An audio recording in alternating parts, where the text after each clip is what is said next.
which for years has been kind of the place where middle-aged guys get repositioned. That's me, all right? Or young kids who don't have a lot of education, but they're kind of street smart, go to work. And I work with a lot of youth, and we have a term where I work called RBW, which is raised by wolves. And these are some really nice kids when you get boiled down to it, but education's been a disaster for them. Mm-hmm. So they're good speakers, but they're not necessarily good writers. They're just a mess. But they're good people at heart, and they want to work hard. They're just so misdirected. Yeah. So let's talk then. We may be coming up on a break soon. We are coming up to halfway through the program, which means we do need to take a quick break. What do you want to talk about after the break, P.O.? Tease us. Well, I'm gonna open the floor up now to Mike because I want to hear about school choice. So we're going to talk school choice after the break. You are tuned into the Coalition, online at coalitionradio.us, on Facebook, facebook.com/The Coalition Radio, and of course we are now on the almighty Twitter at Coalition_Radio.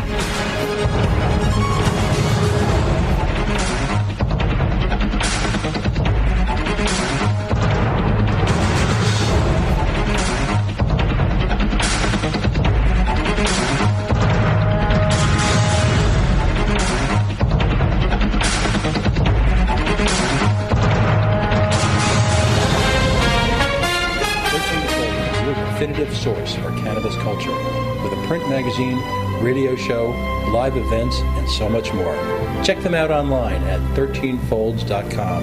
That's the number 13, FOLDS.com. My name is Angel Rach. I'm a mother of 2 teenage children, and I fought all the way to the Supreme Court for the right to use the medicine that saved my life. I've been permanently disabled for 10 years, with an inoperable brain tumor, wasting syndrome, and several other serious conditions. For 4 years, I was in a wheelchair, in so much pain, I couldn't even hug my kids. The hardest part was looking in their eyes and seeing how much they were suffering because of my medical condition. The medicine that gave me my life back and gave my kids their mom back was cannabis, also known as medical marijuana. With medical marijuana, I can walk, maintain my weight, and I can be a mom. Without it, my doctors believe that I would die. To learn more about medical marijuana, contact Marijuana Policy Project at 1-877-JOIN-MPP or on the web at mpp.org. Hey everybody, it's Tony Jones. You know, when I'm not here yakking about politics, I spin records. That's right, if you like good old-fashioned rock and roll radio the way God intended it to be, then tune in to The Tony Jones Show. The information's online at tonyjones.org. That's tonyjones.org. I found a picture of you. Heading out on the town tonight? Be sure to log on to providencenightout.com and don't forget to check their cell phone app. That's providencenightout.com.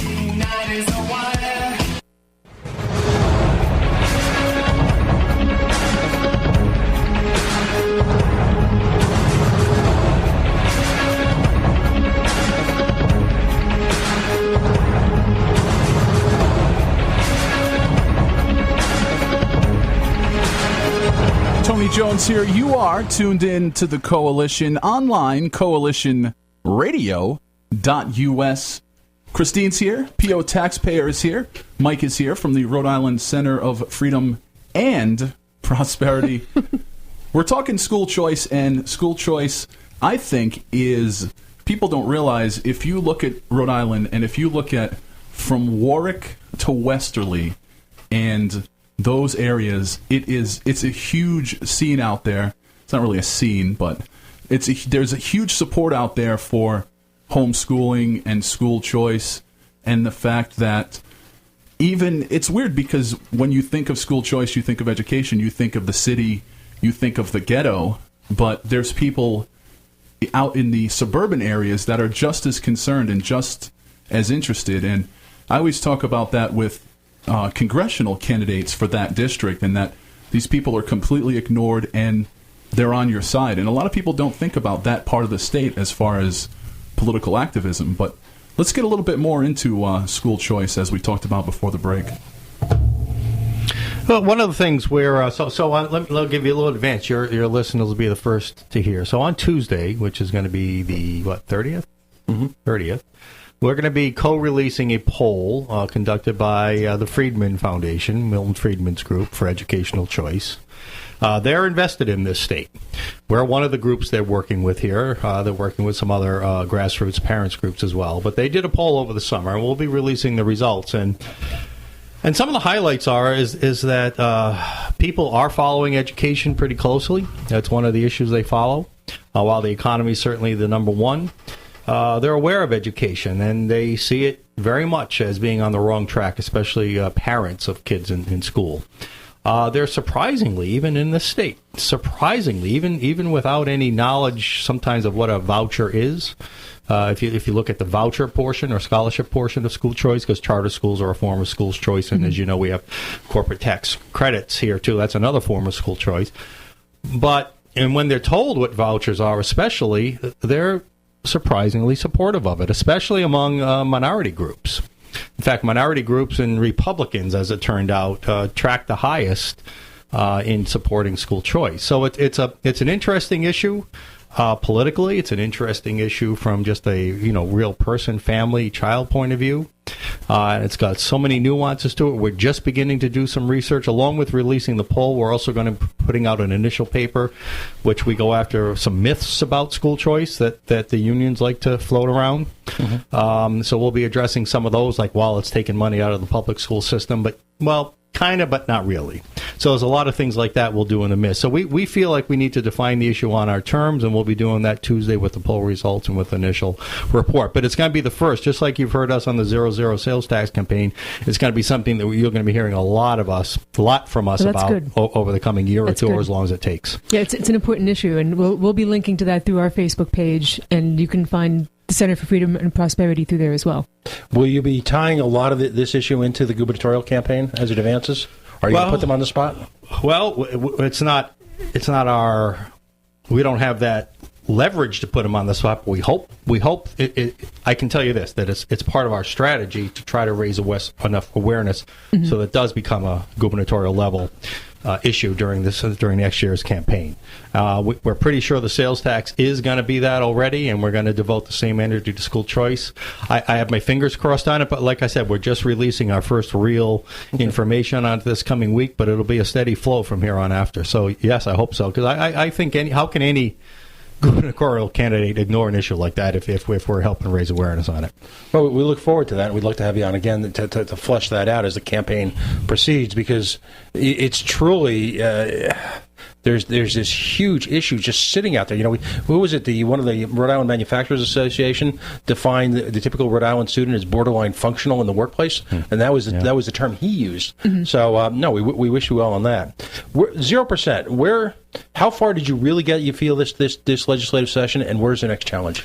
Well, again, remember I started to mention we just put out a report sort of for fun because we didn't think it would go anywhere. But then when Governor Patrick in Massachusetts in January sort of threatened a sales tax border war, when he said, let's reduce Massachusetts sales tax, all of a sudden our report started getting attention. Now, remember, we were a young organization.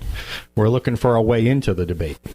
So that just opened the door for us. So we made the decision, even though that's not what we're only about, we're going to be, for the next 6 months, we're going to ad nauseum be zero sales tax. So we created a marketing campaign and all kinds of things. And I would say it was very successful. We're quick. Jan Malik, who you mentioned, quickly came on board, said, I'd like to sponsor legislation. I'm a retailer. So we ended up getting bipartisan legislation in both chambers, bipartisan with Democratic lead sponsors for both. We ended up getting full committee hearings in both the Senate and House Finance Committees. And I think because we did such a good job there, and because we did such a good job just in the general social media and the regular media and raising awareness, that they said, well, we really can't just ignore this issue. It's got a little momentum. So they put this study commission together. We're having our fourth meeting of the commission on Tuesday. And that one is focused on the effects on the business community, both from a cost point of view, a customer point of view, and from a compliance point of view. Because you can imagine it's sometimes can take a lot of time and money to collect sales taxes or report sales taxes, even identifying sometimes which products are eligible for sales tax and which aren't, and then submitting that, and then dealing with any problems with the Department of Revenue. Finding out that you're wrong and getting your oh hands my God, on that's a it. nightmare. Yeah. My first job out of school, incredibly enough, was as a sales and use tax accountant for Warner Communications in New York City. Oh, goodness. Who Exciting. Yeah, it was breathtaking. You hit the big time show business there. Yeah, exactly. But now, step back for a second. I saw, being politically aware, I saw your marketing campaign in full force, and I thought it was remarkably well done. We don't patronize our hosts here. We'll tell you we didn't think it was good, but I thought you brought it down to a very human level. Yeah. You give us some example. I mean, you saw there were some just great ads out there. Yeah, we decided that we picked the theme that one of the things that had been bothering me for years was when people joke about, Rhode Island's economy sucks. So it's just, my brother left, or my father left town, or my son's left. Mm-hmm. And people kind of accepted that. There's a fatalism there. Yes, and that was really... So we decided to make that our theme. So our theme, which we'll probably use for other things, is keeping Rhode Island as our home. Mm-hmm. And that the sales tax is one major way to do that, by creating jobs. It will keep... and then we went further and personalized it to the family dinner table. We tell a story. In fact, if you listen and your listeners, I'll do it quick. Just imagine Thanksgiving, right? The grandma cooking on the stove. Imagine Grandpa setting the table, the chairs, the clinking of the wine glasses and the forks and the plates and the pots and the spoons and the footsteps and the chairs sliding out her, and everybody sits down. Can you picture the scene? Can you even smell the scene? And then you pull away, and it's only Grandma and Grandpa at the table because everybody else in their family has moved out of the state. Mm-hmm. So we kind of take it to that level, and that resonated with people. Now, it seems like a huge part of the effort at tax reform in this state is geared towards the corporate level. And it's always interesting to me because, I was a corporate tax accountant, and I worked for a Big 8 accounting firm, and I worked for a couple of multinationals. You've done it all. Yeah, living the dream here, buddy. But what's astonishing to me is they talk about lowering the highest rate of corporate tax, and I say to myself, I look at Rhode Island realistically, because I've lived here for about 25 years now. First of all, I don't know how many people are even left here paying the highest rate of tax. It seems like it's non-reform reform.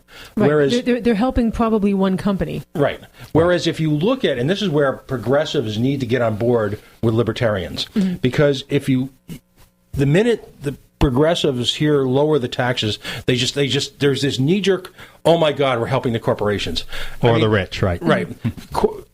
The sales tax is the most regressive, anti-poor tax, other than casino gambling, known to the state of Rhode Island. I mean, that's exactly right. Yeah, I mean, that's exactly right. If you wanted to make the quote unquote the ubiquitous working poor, of which I am a member, all right, working poor's life better, you lower the sales tax. I mean, it's just it seems like it's break glass, add water. And you've got almost instant...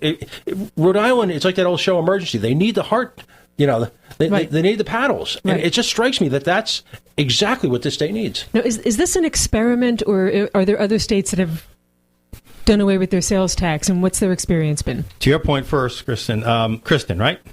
Christine? Christine. Okay, I answered it whatever. Okay. Sorry about that. I'm the to one your point, yeah. There has been no state that's ever abolished its sales tax once it had it. There are 5 states that don't have it, but they never had it. Okay. So we are, I don't want to call it an experiment, but we would be trailblazing a bit on this. Okay. Are there states that have done drastic reductions? I don't think so. Okay, so this would be uncharted territory. Because they're most in the conservative movement in the red states right now throughout the country, and again, being part of a national network, this is where we can see it. Most states are going after the income tax as a way to, but just like Pat said, it certainly right away, tax break for the rich. Now, Rhode Island's unique in its geography. We're small. We're a pass-through state. We're bordered by very wealthy and dense populations on our Massachusetts and Connecticut borders. So we did the analysis, and we feel like the sales tax, even though income taxes might be better for some states, for 2 reasons. A, economically, the sales tax would be better, but like you were saying, politically, you could never get an income tax abolition done in Rhode Island. Right. But because of the regressive nature of the sales tax, because every single family, every single business would have a lower cost of... Right. And it's a disproportional effect for the lower income families. Politically, it's not impossible. It's a big step, and the status quo doesn't like any steps. Right. But it's not going to be... beat because of traditional political reasons. Your model, you talk about your model. Getting right to the core issue in Rhode Island is jobs. I've always said that, retail surrounds Rhode Island like a bad toilet ring. You can pretty much, I live in Cumberland, and you can